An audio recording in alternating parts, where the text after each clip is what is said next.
So I'm going to do the best I can to talk to you without trying to look at the camera. I am driving right now. I'm on a test drive. I just got a vehicle fixed. But anyway, I broke down Friday leaving work, and I did an oil change. I replaced the power steering pump on my 2001 Dodge Ram. They're notorious for springing little leaks under load. You'll see a little stream spraying up on the side of the engine or on the driver's side valve cover.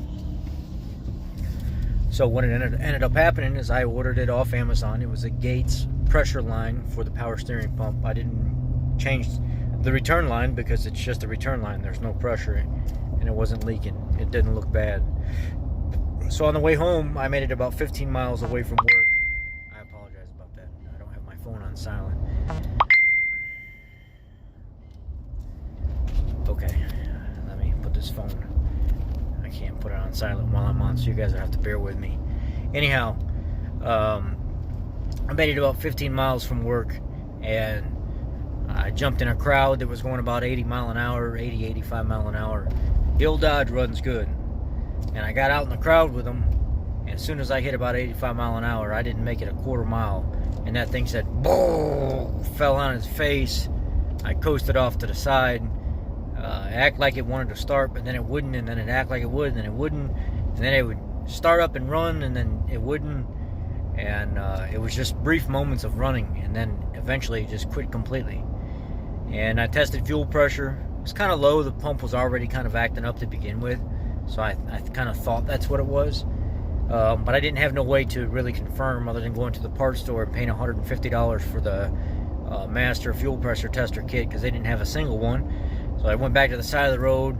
Fuel pressure wasn't really registering on the gauge. I don't know if something was wrong with the gauge or not. So I just figured, you know what? Have it towed back to the shop. I'll fix it at the shop.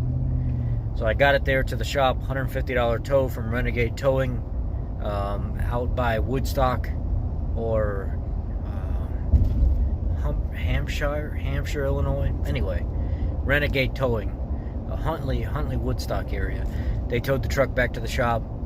Came in Saturday, put a fuel pump in it because that needed to be done. Fuel pump didn't fix the problem. And then I thought, you know what? Maybe the magnetic pickup, the cam sensor underneath the distributor cap, because I've had that go bad on me before in that model Dodge. That wasn't the problem either. So there was $200 for the fuel pump, $50 for the magnetic pickup. I thought, you know what? I'll check codes. It said something about crank position not seen, and then it had in parentheses diesel. Well, I don't have a diesel truck, but I thought maybe it's just generic for both of them. So I get up underneath the vehicle and I check the crank position sensor. I pull it out, and when I pull it out, I notice that the face of it, where it picks up on the tone wheel, it's on the passenger side in the bell housing of the transmission. I noticed that when I pulled it out of there, it's two 13mm bolts, and they are machined to go back into that transmission, I read, because one of them was stripped out, so I know somebody was having a tough time putting it back in because the threads were junked up. The other one pulled out. I looked at the face of it, and I could see the internals of the crank position sensor. So I went to the parts store, got a new crank position sensor, threw it in there.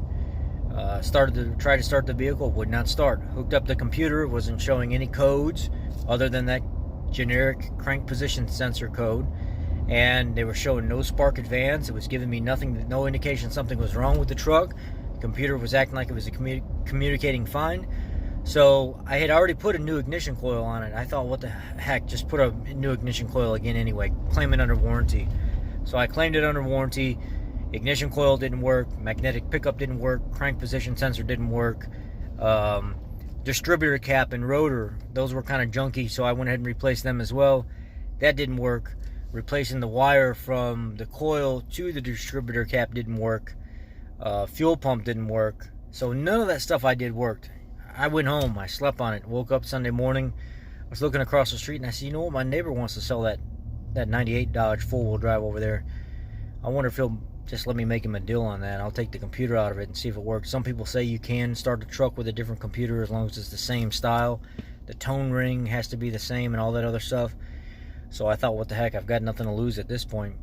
took the computer out of it. It was like 3 8mm bolts that hold it on and 3 connectors on the passenger side up top of the firewall in the corner. So I went ahead and pulled the computer out, drove out to the truck, stuck the computer in, and sure enough, it fired right up. My ECU took a dump on the way home. And then I started reading more up on it, and it was saying there are so many other people that did the same thing, made the same mistake I did, and went ahead and replaced all that stuff, and it was nothing but the ECU. So you actually have to send off for a new ECU or have your ECU rebuilt. It's like $225, $200 to $225. You can have one sent to your house. I think it's just a matter of sending yours off. They refurbish it and then they send it back, or they may have them in stock already. Some of them have lifetime warranty, some of them don't.